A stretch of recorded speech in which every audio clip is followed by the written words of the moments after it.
चुकीच्या पद्धतीने पाणी प्यायल्याचे अनेक दुष्परिणाम आहेत. चुकीच्या पद्धतीने पाणी पिणं हे अनेक आजारांना सरळ आमंत्रण आहे.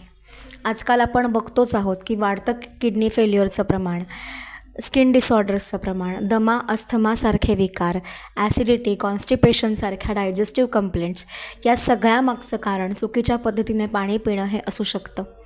चला तर मग जाणून घेऊया आयुर्वेद काय म्हणतं, पाणी पिण्याची योग्य पद्धत काय आहे आणि पाणी पिण्याच्या योग्य पद्धतीने पाणी पिण्याच्या काही सोप्या टिप्स.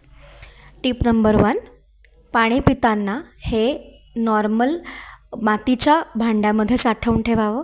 मातीच्या कंटेनरमधनं किंवा काचेच्या कंटेनरमधनं ते प्यायला हवं. प्लास्टिक कंटेनरमधनं पाणी पिऊ नये. टिप नंबर 2, पाणी पिताना हे घटाघटा पाणी पिऊ नये.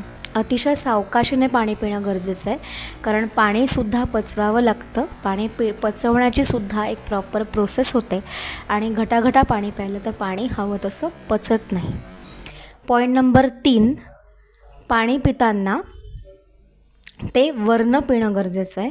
एकदम तोंड लावून पाणी पिणं हे चुकीचं आहे, कारण वरनं जेव्हा आपण पाणी पितो तेव्हा ते आपल्या आटळ्याला किंवा टाळूला लागून मग पुढे जातं आणि अकॉर्डिंग टू आयुर्वेदा पाण्याचं जे म्हणजे थर्स्ट सेंटर आहे हे आपल्या टाळूपासून सुरू होतं. त्यामुळे तहान भागल्याची खरी जाणीव ही वरनं पाणी प्यायल्यावर येते आणि आपोआपच अतिरिक्त पाणी प्यायलं जात नाही. पॉईंट नंबर 4 किंवा टिप नंबर 4, पाणी पिताना म्हणजे नॉर्मल पाणी प्यावं.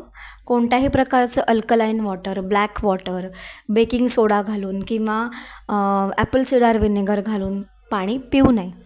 याचं कारण असं की प्रत्येकाची प्रकृती ही वेगवेगळी असते आणि प्रत्येकाच्या प्रकृतीला अनुसरून डॉक्टरांच्या सल्ल्यानेच पाणी पिणं आवश्यक आहे.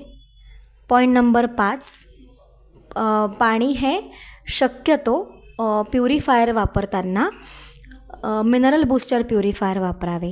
RO UV असे कुठलेही प्युरिफायर वापरू नयेत, कारण पाण्यामध्ये जे नैसर्गिक मिनरल्स असतात किंवा नैसर्गिक जीवनसत्व असतात ते शरीराला मिळणंसुद्धा हे खूप महत्त्वाचं आहे.